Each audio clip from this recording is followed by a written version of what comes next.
നിനക്കൊക്കെ കഴപ്പ്. കാരണം നീ ജീവനെ കണ്ടിട്ടില്ല. അതാ എന്നെ പാർട്ടിയിൽ നിന്ന് പുറത്താക്കിയടാ. നീ കയറി തൂങ്ങി അവർ തിരിച്ചെടുക്കോ? പാർട്ടി എന്റെ ചോരയാടാ, അതല്ലാതെ എനിക്ക് പറ്റൂല. എടാ പുറത്താക്കാൻ ഒരു വാതിലുണ്ടെങ്കിൽ തിരിച്ചെടുക്കാൻ വേറെ ഒന്ന് കാണും. മനുഷ്യന്മാർ ചേരുന്ന ആളാ പാർട്ടി. പല അഭിപ്രായങ്ങൾ ഉണ്ടാകുമ്പോഴാ ചട്ടക്കൂടുകൾ ഉണ്ടാവും. അത് നിനക്ക് വേണ്ടി ആയി. നീ കാത്തിരിക്കും. തൂങ്ങാൻ പോയി. എന്റെ സ്വർണം പറ്റിച്ച് നിന്റെ പെങ്ങള് പോയി. ഫിനാൻഷ്യത്തിന്റെ മുമ്പിൽ ആ കള്ളന് എന്റെ ജീവിതത്തിന് അടിക്കലാണ് അളകി കിടക്കുന്നത്. ഞാനല്ലടാ കയറി തൂങ്ങേണ്ടത്. നിന്നെ പോലുള്ളവർ ഇങ്ങനെയൊക്കെ ചെയ്ത ചേട്ടത്തേടി കൊണ്ട് തള്ളകളി കെട്ടും. വിട്ടുകൊടുക്കാതെ ഫൈറ്റ് ചെയ്ത് എന്നെ പോലുള്ളവരെല്ലാം അത് ബാധിക്കുന്നത്. നിനക്കത് മനസ്സിലാവില്ല. നീയൊക്കെ പിച്ചാത്തി എടുത്തിട്ടേ ഉള്ളൂ. മനുഷ്യനെ പോലെ അത് പോരാടിയിട്ടില്ല. അതാ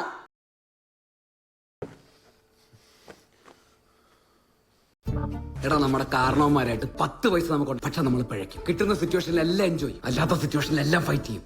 അതാണ് ലൈഫ്. ഒരു ഫോൺ കോൾ ചെയ്ത് ഈ മുറിയിൽ ഇപ്പൊ ലക്ഷങ്ങൾ വരും. എങ്ങനാ?